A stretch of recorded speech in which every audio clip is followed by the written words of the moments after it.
Kyla Tustin here. So today we're going to be talking about the pressure of being okay or the shoulds around being able to cope right now. There is this whole conversation, this inner dialogue that I'm noticing with so many clients right now, which is, I should be okay. I should be able to cope. I shouldn't be feeling anxious. I shouldn't be worried. I shouldn't be overwhelmed. All of these huge expectations, as if right now everything should be as it usually is. So I want to invite you to take a deep breath and to let you know anything you are experiencing right now, anything you are feeling right now is completely valid and completely okay. Now, this might seem slightly extreme, but I like to give, or even dramatized, but I like to give a visual around things that I'm explaining.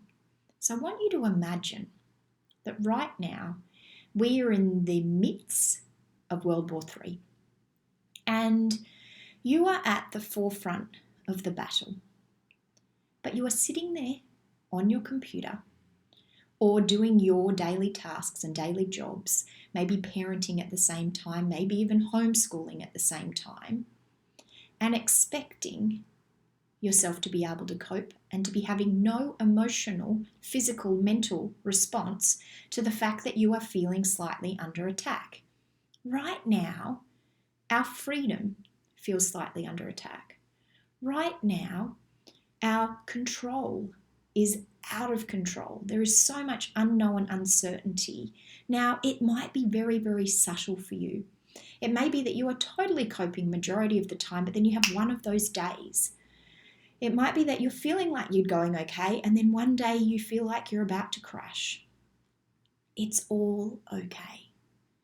One thing that is for certain, it is essential right now through these periods in time to know that the hypersensitivity of our nervous system from being on technology, from being within this much fear and uncertainty and unknown for so long, it is like there's all these kind of antennas out there too that are scanning and picking up on worries, fears, doubts, because energetically in the macro collective right now, that is what is going on. We're not sure when this is going to be over. We're not sure what tomorrow is going to bring. For those people that are in different places that are still in lockdown, it's been such a long period in time. And that in itself, for many people, they're thriving through this period in time. And so I'm not speaking to everyone right now. However, what I know to be true is that every single one of us at some point is going to have an emotional response to what's going on.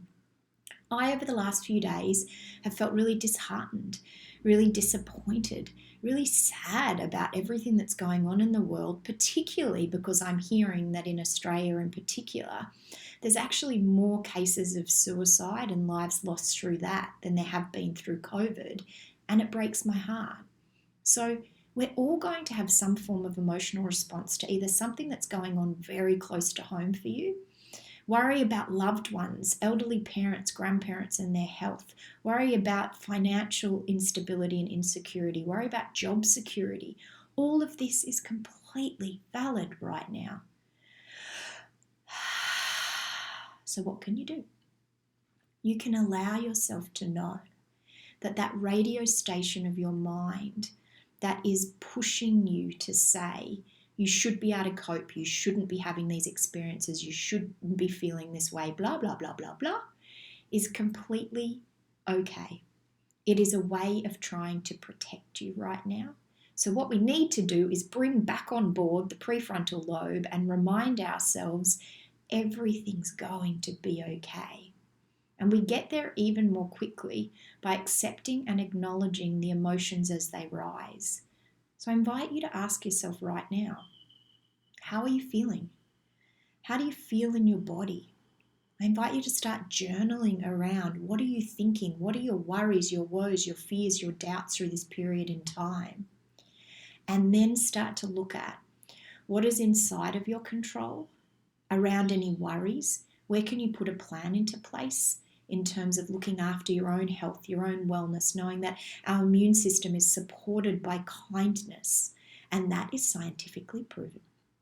Our immune system is supported by being in a calm, centered state more often, rather than fight, flight, freeze, or fawn. So what can you be doing to ensure that's possible and true? In a positive brain state, we're way more productive, which means that you will get more done more quickly and things will feel less overwhelming.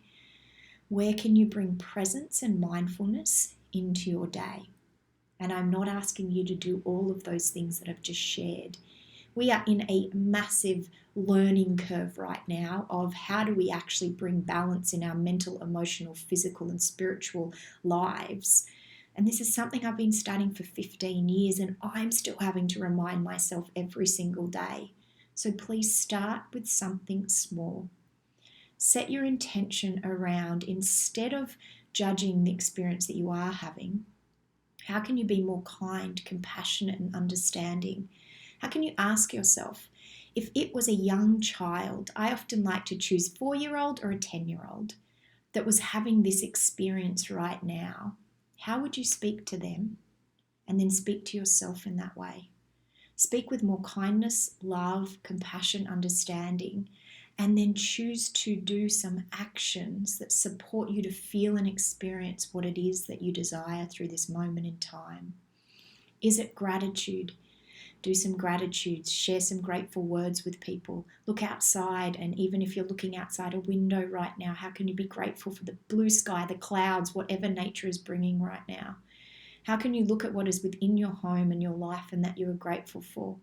How can we, instead of focusing on what's missing in our world and the lives right now, how can we focus on what is good, present, and beautiful in this moment? I get it. It is so easy to go down the downward spiral and to kind of be sucked into those below the line attitudes and mindset. And going there for a while is completely human and natural. But we want to choose to flick the switch as much as possible right now, so that you are not there the whole entire day, because it is wearing us out, it is burning us out, and it is exhausting us. So let's take another deep breath.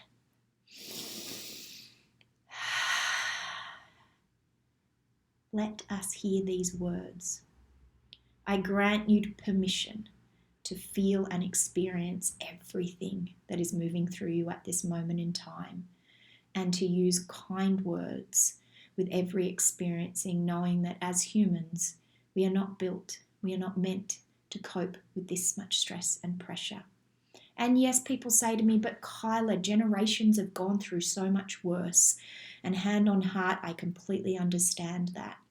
The difference with us is that we're in the technological age. So we're exposed to so much more. We have so much more information about what's going on than we've ever had before.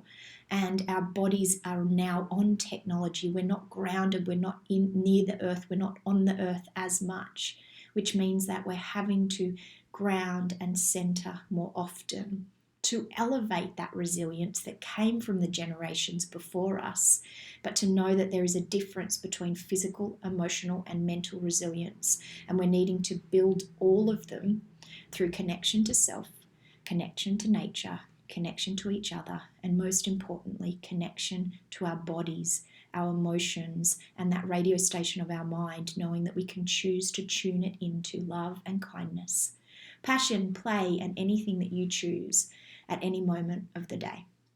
Any questions, please reach out. I am here to lovingly support every step of the way.